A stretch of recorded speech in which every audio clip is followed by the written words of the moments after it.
Welcome back to the Start and Scale podcast. I'm your host, Jack Brandwood, and this is the place where we speak with people who are starting and scaling tech businesses. We'll be talking with founders, investors, and everyone in between. This week, I sit down with Patrick Smith over at Zally, and our conversation ranges from building communities, why the North is a place to be, and putting in place your founding team. Like, you can ask that question to hire a person, sign here. It's very simple, and they sign. Okay, I'll pay you the salary. But actually delivering a product, that's the difficult part. Thanks so much for listening, and enjoy the episode. Patrick, thanks for coming on. How you doing? Thanks for having me. It's great to be here. Yeah, in Ancoats. Yeah, it is. On a beautiful Manchester day. This is a beautiful Manchester day, which is the really sad thing. Just to start things off, to anyone who doesn't know who Patrick Smith is, who is Patrick Smith? There's a lot of people that doesn't know who I am yet, but I'm Patrick Smith, very Norwegian name, born in Oslo, Norway, but moved to the UK, specifically London, 8 years ago, and then moved up to Manchester roughly 14 months ago, something like that. Started my first business at an age of 10, built multiple businesses, both successfully and some massive failures. So done a lot in my life. I look at myself as the potato. I work with absolutely everything. It's a strange reference, but I look at myself that I can work with bits and pieces. I don't specialize in one thing. The only thing that I specialize in is to try to enjoy the journey and actually building something together with people. And that's what I enjoy the most. I also have a background as a full stack developer. I'm crazy. Many things. Patrick is many things. I was talking just before we started filming the podcast, and I can confirm you are a little bit crazy, but in the best possible way, I promise. Whenever you've probably seen the podcast a few times, whenever we start, our big vision here at Tact is that we want to create a world where everyone gets their dream job. You know, you weren't always Patrick from Zally. Could you do me a favor? Could you draw me what you wanted to be when you were growing up? Yes, I can. Are you a good drawer? No, not at all. So I find this slightly difficult because how should I approach it? Because the thing is that what I look at is very different to what you would think it is. But what I'm going to do is this can be a man or a female. Okay. It's important. Stick person's always the best. The person has wide shoulders, but has a tie and a suit jacket on. You should guess, right? Yes. Yeah. This isn't Undertaker? No. No. Smiling, which is always good. And then the other person that sits here, this is just for the story, so you might understand it, that this person is in handcuff. Can you understand what it is then? Are you like a lawyer?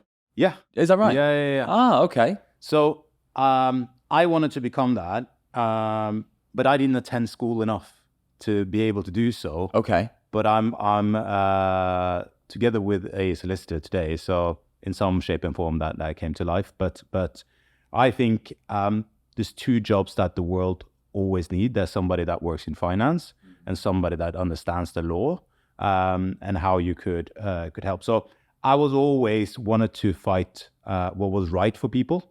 So for me, it was a job that was not like a fireman or police officer. There was somebody that was helping others and to make what is fair. So I've always been fascinated why people defend like heavy criminals to try to give them a balanced explanation of what they have done and things like that, but also fighting good causes.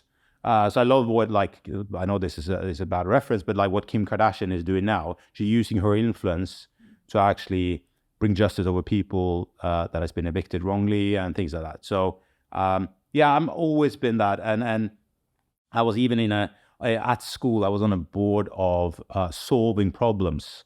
So like a problem solver board.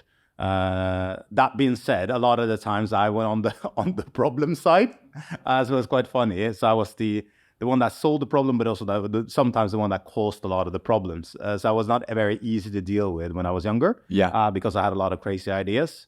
But I think that's what I like. If I had started all over again and would have done it, I think, I would have been a lawyer. I'm great at telling, or I've been told that I'm great at telling stories, and I'm great at lying as well. So I think a lawyer needs those those ingredients to visualize and actually tell a story. So I'm always fascinated about good lawyers. Yeah. I've always been told, don't let the truth get in the way of a good story. Could you sign that for us? Is that all right? I can. It's a beautiful. It's a great picture. No, because we're creating a bit of a scrapbook of people's kind of dream jobs, if you like. So we'll be putting it together. I use a different signature that I normally do, so you don't try to fraud. Yeah. Great picture. Thank you very much for that. I don't know if he has a belt on or handcuffs. It was horrible anyway, but it's great. Well, starting at the beginning then. So obviously not a Manchester native. I grew up in Norway, Oslo. So what were you like as a kid? I think I know I just said that I wanted to become a lawyer, but that I think was because I wanted to get myself a good education. We had a lot of family members that had that position or had that education. So I was doing it. But I think at the same time, I wanted to do more. And I think that's the main reason for me not becoming a solicitor. I wanted to always create a business. So that made me set up the first business, or not one, but two businesses at an age of 10. One was a DJ booking business, which was providing weddings, anniversaries, and events with a DJ, mobile. So I had all the equipment with me. And then secondly, it was a full stack development for my dad's friends' businesses that wanted to be online. Remember, this is like, we're talking, now I'm revealing my age as well, but 1995.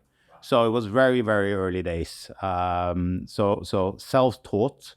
I read 1,000-pager how to do like was it Photoshop for Dummies the first time I started. So I remember the early days of Photoshop. Yeah, I just wanted to learn about creating online presence, because there was something that interested me in that tech world, buying domains. So I bought a lot of domains, sold a lot of domains early days, had a lot of great domains. Sadly, I should have bought more, knowing now. But I think there was the meeting people, having control over crowds as being a DJ was something that fascinated me. And I was the one to blame if they didn't have a good night. So it was always about challenging yourself, improving yourself in terms of the skills. I'm not talking in mixing skills. I'm talking about delivering music that excited people and created an experience. And I've always been about that, like creating experiences. So yes, I did that. And then I started professionally when I was 13. And I know that sounds crazy, but I was picked up by one of the Nordic's biggest DJ vendors. And they had, in the Nordics, had like a top 5 list of the best DJs in the Nordics. After a full year with them, I came on 3rd place, which I think was a massive achievement, because I played again, like I was up against like some of the biggest DJs in the Nordics. For that, we're not talking the nightclub DJs here. We're talking like mobile DJs that live and breathe traveling all over Norway and doing this. So I did that for a few years. Then I set up my own DJ business again, that I just wanted to be a one-man band. Thought that would be better, be very more selective of what type of events that I wanted to attend. And then I went to a wedding. There was another event going on at the same venue. The guy was a DJ at the wedding, and I said to him, "It's like, have you been asked to play at other weddings today?" He was like, "Yeah, at least 3." I was like, I was requested for 4 others. I was like, why don't we do something about it and structure this? Because we can only be at 2 places at once. But we had the initial call for then potential like 8 DJ jobs in one evening.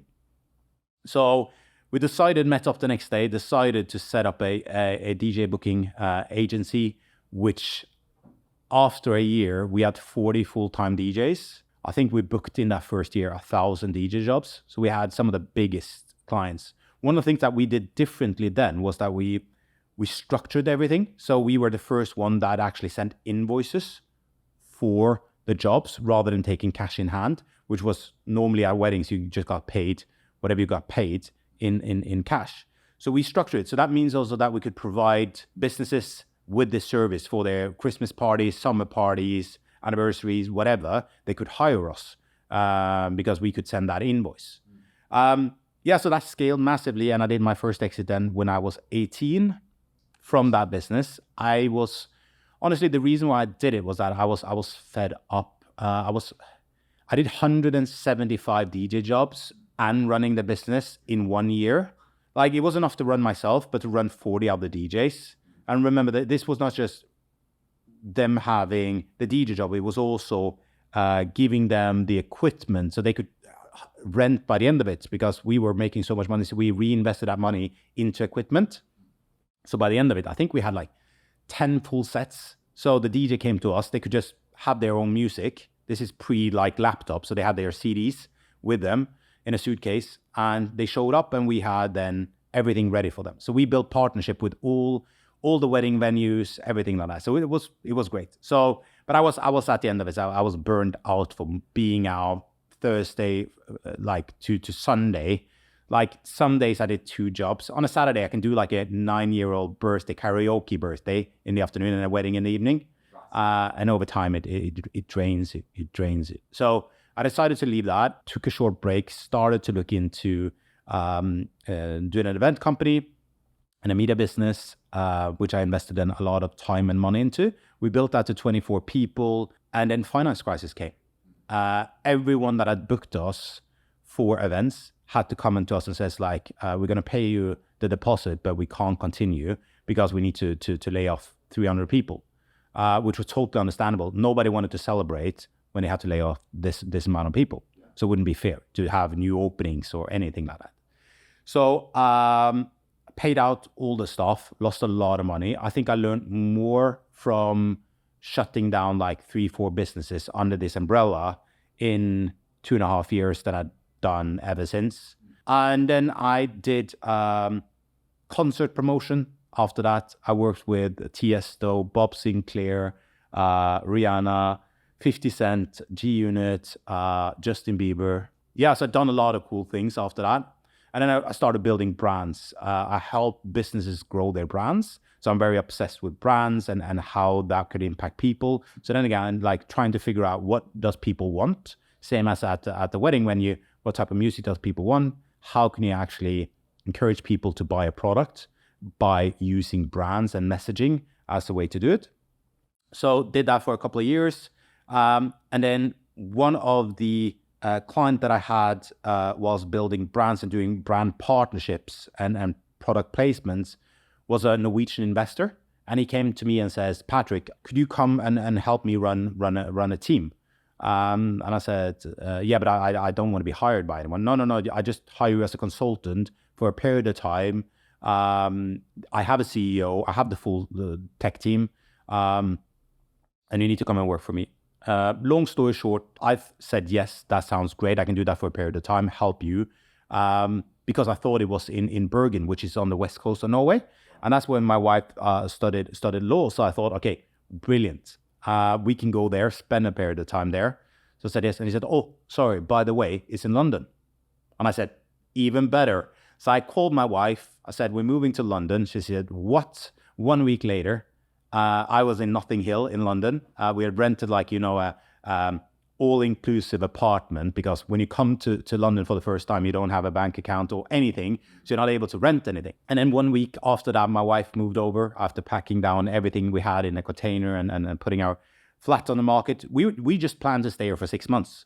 So we had a 3 and 3 month lease on that flat. This is pre-children, so we lived in Notting Hill, could have walking distance to everything. It was a fantastic period, like exploring London as a tourist, but also living there at the same time. And then I did that for, I think, between 6 and 9 months. I finalized the project for them, set them up so they were able to execute what they were doing. And then I said, I've seen a massive gap in the market. There's no one that is connecting brands with influencers. I thought the best way to get in touch with influencers and brands was to set up an event. So I set up an event in Kensington Close Hotel in Kensington, London, invited a lot of brands and influencers. Little did I know that this was needed in the market because we only had room for 150 people, and 165 people ended up buying tickets. So I sold, because coming from Norway, I didn't understand. You can't, everybody said you can't charge for tickets. I charged 20 quid because I thought, okay, that makes them actually come. They need to commit to it. So we're talking, this is 2015, and 165 people came. A lot of the brands approached me and said, Patrick, you know all these influencers? And I said, yes, of course I do. I didn't know any of them, just met them. And they said, like, we love this concept, but we can't have 150 people promoting our brand or in our restaurants or anything like that. And the brands was like Just Eat, Deliveroo, Uber Eats, your Mitchells and Butler, your Stonegate, AB InBev, Diageo, things like that.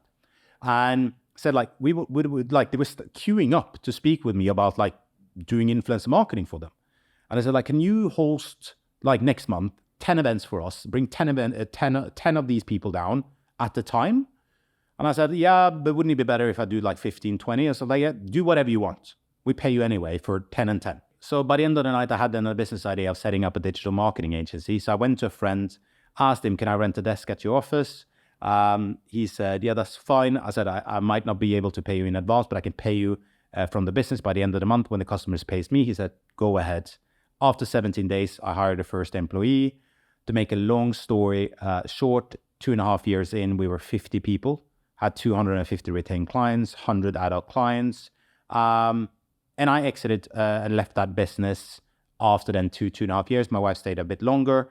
So my wife joined me in that business and helped me grow that business, which was great. A lot of people says you shouldn't work with your partner or your wife or whatever. I loved it. It was brilliant because then we were actually able to see each other in that 2.5 years. Doing that, we also got a daughter, which is now 7 years old. Yeah, and then I left, and then some of the investors approached me and says, "Can you do this again?" I said, "Of course I can," but I didn't want to. So I set up, and this time around, I wanted it to be a one-man band. So I helped e-commerce businesses online, trying to convert more of their existing traffic that they had. But I wanted to challenge myself. So I was approached by a friend that has a waste management business. And I thought, okay, what is better than helping a waste management business? Because I'm sure they don't get a lot of conversions, because what is more sexier than rubbish? What I saw helping something like a waste management business, an e-commerce business, or any other online business, was that they were all struggling with like kind of the similar things. And two of the things piqued my interest. It was cart abandonment from password friction or account creation. So I thought there must be a better way. But it was sadly first when my mom passed away with cancer and left my dad with dementia, not being able to remember any password, that I thought, okay, we need to take a step back here. Why do we always add additional factors and friction to the user journey when if we pull up a passport, we can say that we are a Jack or a Patrick quite simply. I started on a journey, set out on a journey, investing some money into behavioral biometric as a way to authenticate users just based on how we interact with our smart devices. So that's the speed you raise your phone to your ear, how you tilt your device, so on and so on. And after doing that for 2 years, we managed to achieve quite good results, but it wasn't a business.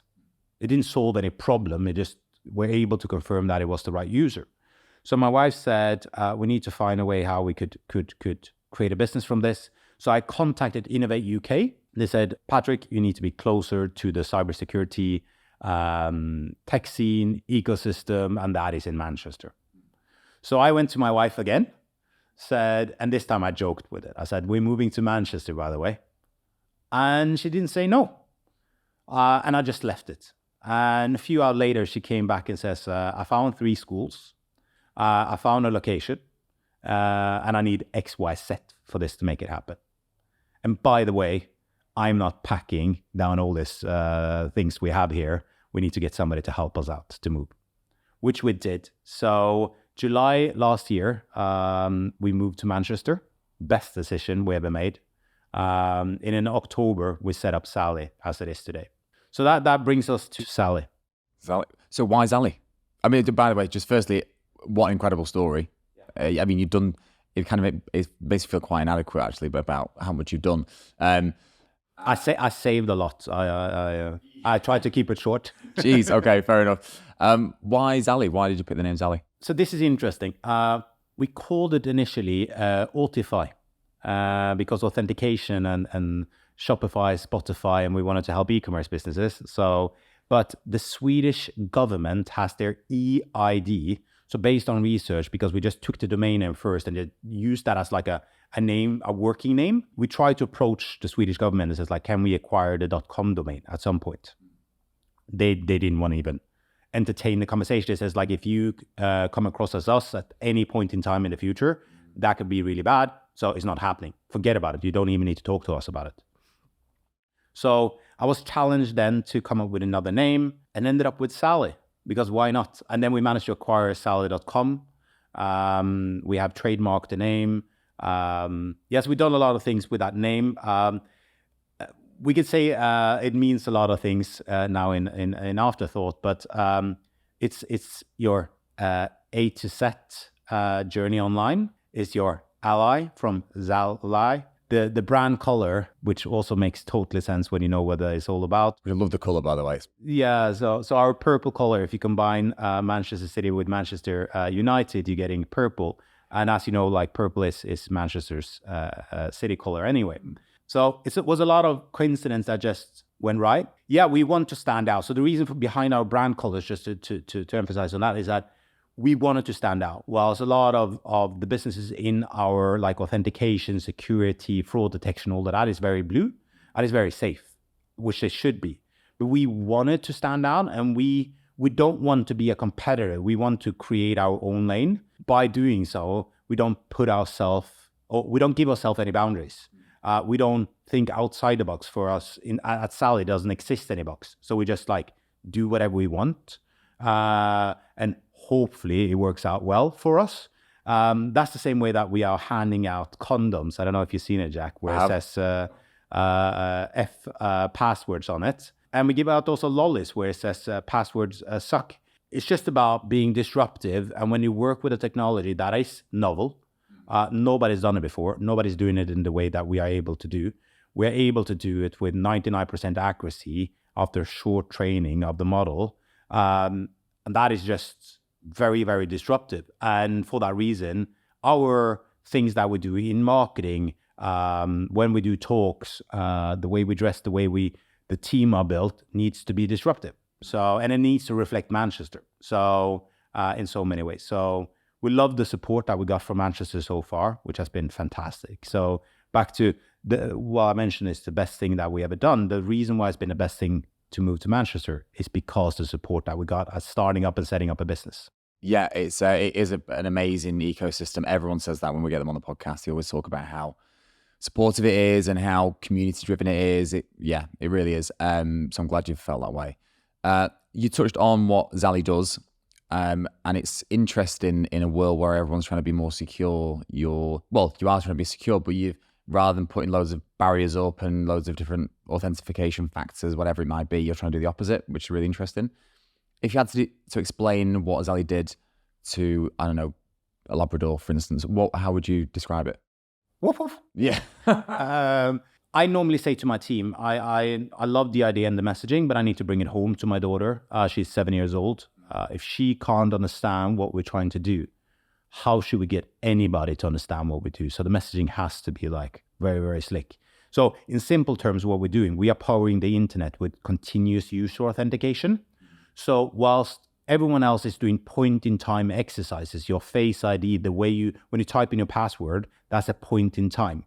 We are able to do it passively running in the background, but continuously authenticating you. So we know it's a Jack every single millisecond. And that can be applied to a lot of different things.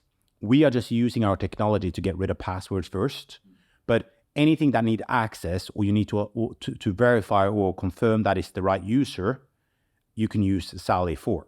So we are creating a technology that are able to confirm that you are you, but we are applying that technology to getting rid of password. Because when we got it out of the way that this is Jack with 99% accuracy, then what's the point of having passwords? That I'm sure you use your same password across multiple accounts. Yeah, password 1234 exclamation mark. Yeah. That's the one I have as well on a lot of things. I think a lot of people use that across a lot of things now, just because it has become this massive joke. But no, so we reuse passwords across accounts, and it's so easy to hack. So yeah, we needed to find something that was future-proof, that is based on your movement patterns. So the way our technology works is that we capture data from how you interact with your smartphone, or from your laptop, or from your tablet, and that data is very rich. So we use machine learning to train an algorithm based on you, and using AI to actually determine if this is the right user or not. Goes way over my head, but it sounds incredible. Is it secure? Yeah, it's the most secure solution out there. The thing is that with our technology as well, we can sit on top. So we don't look at, which you would call them competitors, we look at them potential partners. So without mentioning any names, but there's a lot of players in the password vault, authentication out there, which we can sit on top. So we replaces that multi-factor. So you don't need your one-time code or things like that to authenticate the user. If you have the strongest solution today, we can sit on top and make it unhackable. Are you finding that, because I say it's a new, this is totally brand new, right? I've never heard of anything like this before, and it sounds incredible. Have you found this been a big education piece when speaking to potential partners? Yeah, of course, because it's been an education piece for us as well. There's a lot of unknowns. That is what scares us in the development team, is like, what have we not figured out yet? Because we're creating a lot of scenarios on if somebody videos of an individual, uses AI to track their patterns, are we able then to replicate that user's identity to actually hack their way into their account? So there's a lot of things that we need to think of. So yes, it has been a scary process, but again, so giving and so fascinating, because it's so rewarding that we achieve what we set out to do. But it hasn't been easy. Like, trust me, it's not easy. But we have a great team, and that is important. So since we moved up here, we hired some fantastic people. So our CTO is good to mention. Prabhu was, prior to joining us, he was the CTO for MIQ Digital. So he was employee number 10, built their tech team to 350 people. He was with them for 10 years. They are now 1,400 people, doing like 600-700 million recurring revenue. So just insane. Then he exited from that January 22, went a year on travel together with his wife, explored the world, well-deserved. And then he joined us. And then we have our principal data scientist is former lead data detection at Brown, our principal software engineer, 25 under 25. Like, so we have some impressive people, and we have some new talent that are brilliant at what they do, that wants to be a part of the team and change the world for the better. Because we don't think we will change the world, but we would definitely make it better as our solution. We're not curing cancer here, but we are helping and reshaping the way we should authenticate online. It's also good to know that we are hopefully in the future are giving other people the ability to use our white label technology for their tasks. So we're challenging a few partners to look at walking gait analysis to see early stages of dementia based on our from the sensors that we can pick up.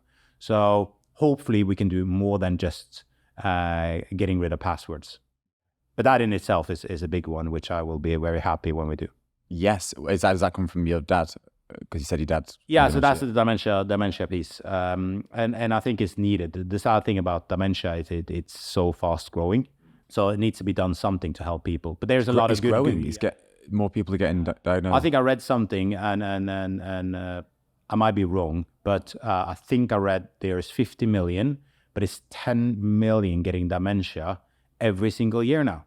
Why is that? That is crazy.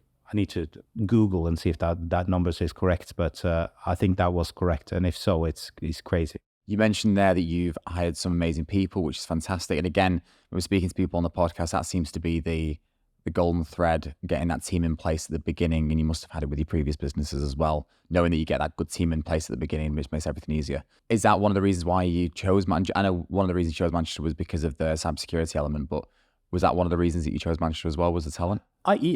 Yes, we needed to be closer to both talent, but also advisors that could help us and challenge us. So I think we found that in Manchester, when you're building a team, you need to look at it as a football team. I'm not into sports, but if you look at it as the best 11 starters, you need to have a great team that are good at what they do. For me, I always challenge myself to find people that are smarter than myself. That's very easy. And it was easier to do it in Manchester to attract the right talent that has the fraud experience, the cybersecurity, that understands what we're trying to achieve. I would say you need to find that core team that also not just are delivering the product, but also are part of building a culture. Because when you grow from, let us say, 10 to 15 people and upwards, then up to 50, those 10, 15 people will always be the core culture. And if that's wrong from the get-go, like, you're going to have a challenge to change that, because that's difficult to change. So it's very, very important that these people take part, feel like they have some ownership in what they are creating. The cool thing is that when you're building a technology like this and then you come, it's like there's no code that goes to waste because you can't afford that. So you take part in everything. It's not like they send in for code review and they could just be binned. It's always improved and optimized, and they learn a lot from that. So it's about finding that starter 11 and have a good bench and knowing what you need from that bench if there come some challenges. And my bench is currently now a lot of advisors that helps us, guide us, challenge me especially, and also finding the right investors. So Manchester is a great place for all the above. I definitely want to come back to the investment piece as well. When you had your previous business, you obviously grew it up to 50 people, which is a very sizable business, of course. Say I came to you now, tax is 13 people. Say I wanted a bit of advice and I want to grow my team to 50 people plus. What piece of advice would you give me? Don't do it. Why? No? I would find other ways to grow your business without growing the team. So find ways how you can optimize. A lot of people approach me after talks and things like that and says like, yeah, I want to grow a big team. And the big question I have, are you working in the business or are you working on the business? And a lot of people just like, yeah, no, I want to work on the business now. And I think like it takes a long time before you can pull yourself back. It says, I work on the business of being the visionary, travel globally. That's every founder's dream, just being on the scene and talking about what we're doing, or sitting here in a podcast and sharing our bold vision and craziness. But I would say find ways where you can build technology so you can scale it.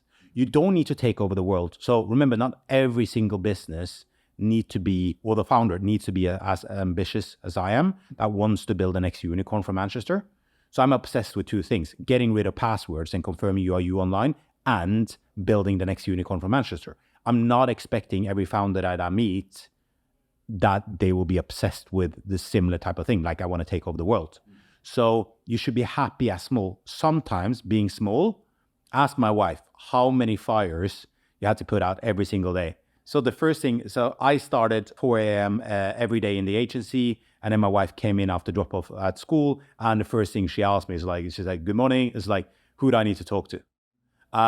Because who had cried, who had got broken up with, who was hangover, who had cried because of X, Y, like it was always something. And I'm not saying this is always in a business, but when you work with a business that is so agile as a tech business and a startup, there's a lot of arms and hands, and there's a lot of things that can be said that is maybe not the right communicated and things like that. If you have people that get easily offended by straight talking, they shouldn't be with you on the journey. And that might be the case that we had in the agencies, that we had a lot of young people that hadn't been or had that work experience in the past. So they were very sensitive to everything. And I think like when you are a stressed CEO, it's not always easy to communicate in the right way. So that's one. So I would have said to the person, find ways how you can grow your business without hiring people. How can you optimize with the current team that you have? How could you potentially also then hire some consultant that can help you optimize without hiring? So remember, to hire is very easy, but it's actually to deliver the product, which is the difficult part. That's the reason why I find it crazy when people like reward me for hiring a lot of people or raising a lot of funds. like raising funds or hiring people. I know that raising funds in today's market is slightly more difficult than that, but it's not the most difficult thing on earth. It's just like, ask me, you have money, I have a great idea. Do you want me to make you money? Yes or no? It's quite simple. Like, do you want to invest in me as a founder? I'm going to deliver that for you. Just trust me on this. Like, you can ask that question. To hire a person, sign here. It's very simple, and they sign. Okay, I'll pay you the salary. But actually delivering a product, that's the difficult part. And that is always something that you need to remember. How do you find people that want to invest in you? I love building a community. A lot of people have said this, so this is not coming from me, is that I'm a straight talker. I don't bullshit people. So I say, are you in it or are you out? Because I don't want to waste their time. Neither do I want to waste my time, because that will impact the other investors that are already invested in me. I want people that understand my crazy vision, that wants to be a part of this journey. And for me, it's just reaching out to as many people that you feel can fit that profile. To date, we have raised a lot of money from angel investors that has been like smart capital. They can add value. And then now we're looking to close the race with people that wants to invest in a business, that they want to be a part of the journey. And hopefully they come with more than just money. I know that's a pretty statement, but more than money, where they actually can add some value, open some doors for us, challenge us. Because remember, they become a part of something. When you join Zally, you become a part of the team. So when we had our first year anniversary, Sean, our marketing executive, she put on a full 1 year birthday party. We're talking for a kid. So the way we do it then is that we invite everyone that works with us. We also invite all our investors and their families. So we had 25, 30 kids at our 1 year birthday party, because we want to include them. You becoming a part of something, and that's the type of people we want to have. Because there might be that we end up being massive, and that will be life-changing for some of the investors. For others, maybe it just add something to the pot they already have, or from previous exits. But we want to take them on the journey. So we want to have people that understands that we are family first, and that's a massive value. And then it's important that they also understand that we are born and raised in Manchester. We are very proud about that, and we want to build a community, and we want to give back. So the day we are growing to become bigger, we want to invest more money into Manchester. We want to, the day we do an exit, I want to personally, and I have agreed this with my wife, I want to deploy more money into Manchester, helping founders and businesses grow, not just necessarily with money, but also with the right people. Because on my journey so far, I meet a lot of great people that might just be able to help me, but they can also help a lot of other great people. That was a long-winded answer, but... No, it's fantastic. It really is, because I think that's what a lot of people struggle with, is how do they identify who is best to invest in their business. And I think we tend to find that people, as soon as someone gives them a bit of money, they'll be like, hey, come on board quick, I just need your money. But what I hear you should do is you should just be very careful who you invite into the fold, because those people are going to be part of the future of your business, basically. A lot of people are desperate when they're raising money. Yeah. And I fully understand that, because startups, they normally start from zero. And a lot of the founders, they can't even make ends meet. And that makes it really, really hard, because you can smell that a long way. And it's one thing that the investors are really good at, is to actually smell that. So they would give you an offer that you can't refuse, almost. And that's taking advantage of the situation, which I'm not a big fan of. So I rather be in a position where you say, the investor comes and says, I can add a lot of value. Here is £100,000, but I can add a lot of value. Let me know whatever I can do. And then I can say, can you become a non-exec? Can I give you some discount, or I can pay you for your time, rather than trying to wheel and deal for the best deal. So I think founders now, they need to be more this is what I'm asking. This is what you get in return. And what I promise you is that I'm going to work bloody hard. I'm going to work bloody hard. But don't say you're going to work bloody hard. Do it. A lot of the businesses that is growing up now, that I can see globally, there's a lot of founders that says they're going to work hard, but they're not doing the work. And that doesn't mean that you need to wake up as crazy as I do, 3:55 every morning to achieve what you set out to do. But you need to actually work in the business on producing value for the business and the team. Are you still waking up at 3:54 now? 55. 3:55. Getting that 1 minute more. What time are you going to sleep? 10, 11. Your Whoop band must be going crazy. No, so now because I've had the Whoop band for a long period of time, it has adjusted. So it understands the amount of hours. I'm not advising anybody to do this, by the way. It is crazy. I had a conversation with my investor yesterday. So he sent me a photo of he traveling to Italy yesterday at 4 a.m. at Manchester airport. And he was like, this is crazy hours. I don't understand how you do it. But I think I spoke to my wife actually this morning about it. It's something that I enjoy so much. And I've done it for such a long time that I enjoy doing it. So to force myself during the weekend, I have a personal training session at 6 a.m. on a Saturday morning. Nice. But it's also important to say I don't drink. So I haven't been drinking alcohol for 2 years. And that also helps me get better sleep. So I get better deep sleep. I eat, which Sean that sits next to us near here can confirm. But I eat like super clean. I'm on a body transformation diet. So I eat like X amount of calories. Everything is weighed. To just create the best self because I enjoy that. That is not for everyone. You need to find what is best for you. Is that to eat 4 eggs in the morning or is that eating a burger once in a while? It doesn't matter. You need to find what is right for you and optimize that. But you can't then complain about I'm not able to achieve X, Y, Z. You need to be able to produce the best you to help and guide the team in the right way. Because I don't want to sit in 30 years time and I was like, I didn't give it my all. Yeah. That's always the reason. So we have a large chocolate jar in the office and I'm obsessed with chocolate. But I hadn't had now the last 3 months a single piece of chocolate because I want to show myself. And remember, you only fool yourself. You don't fool anybody else. So I wanted to tell myself, you're not having anything outside of the what has been created for me and see how better can I become. So always look at yourself first. It's like where they say on the airplanes, like put the mask on yourself first to help others. You need to think as a founder, you need to help yourself first. You have the founder, Sam Royal from Soul Squared. He's the gym every single morning as well because he knows his head needs it. Yeah.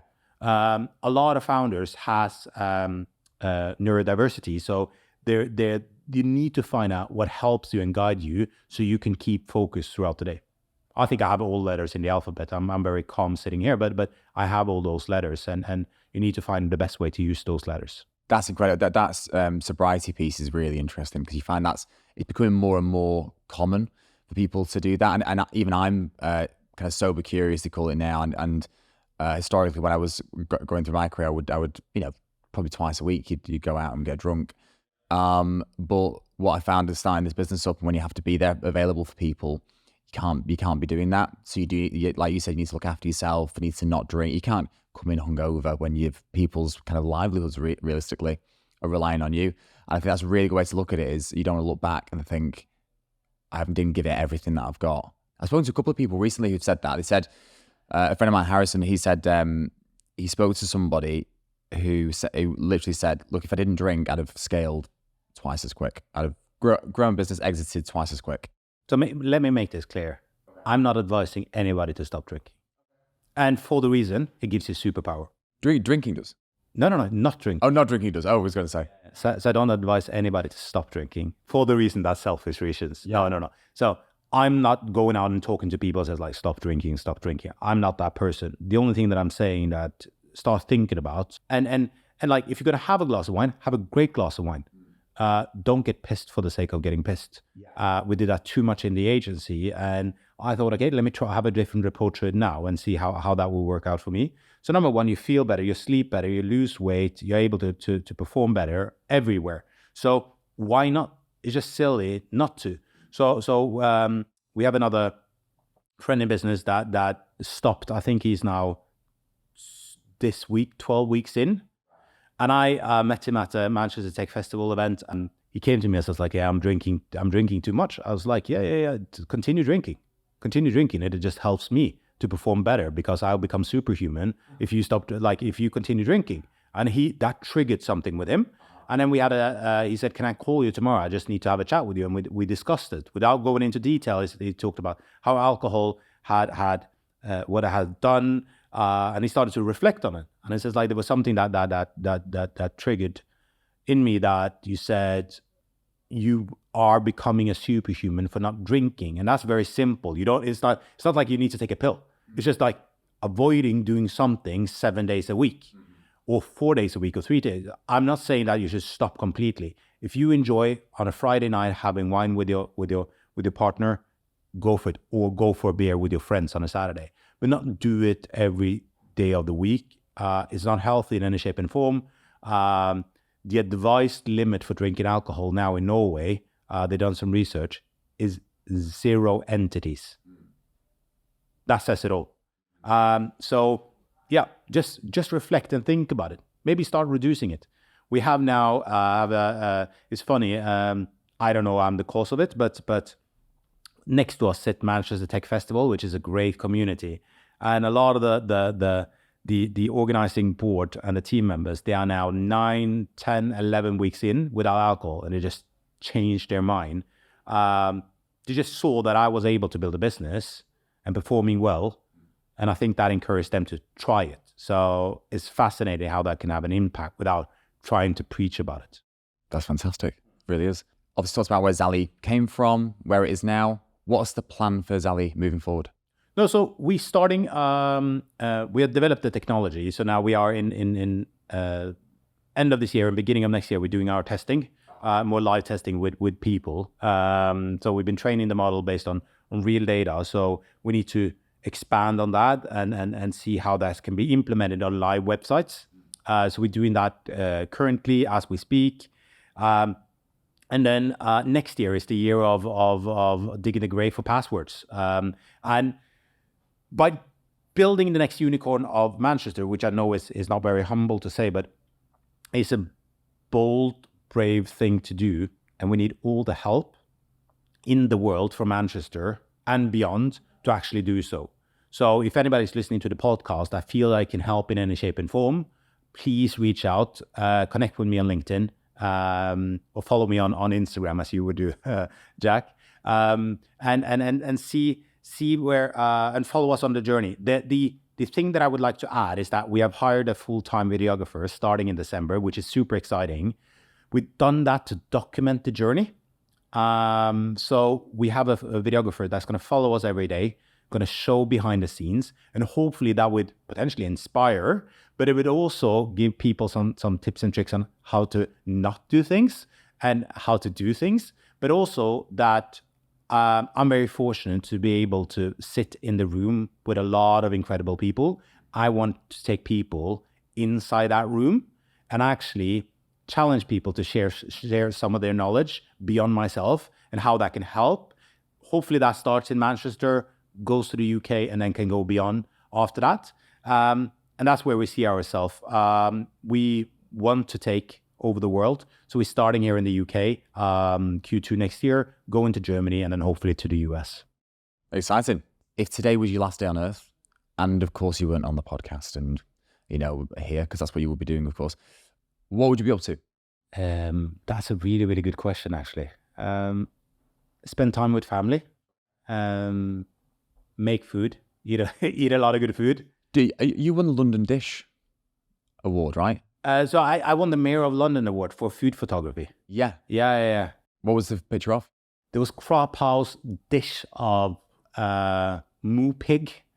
Yeah, and that's like a Thai dish.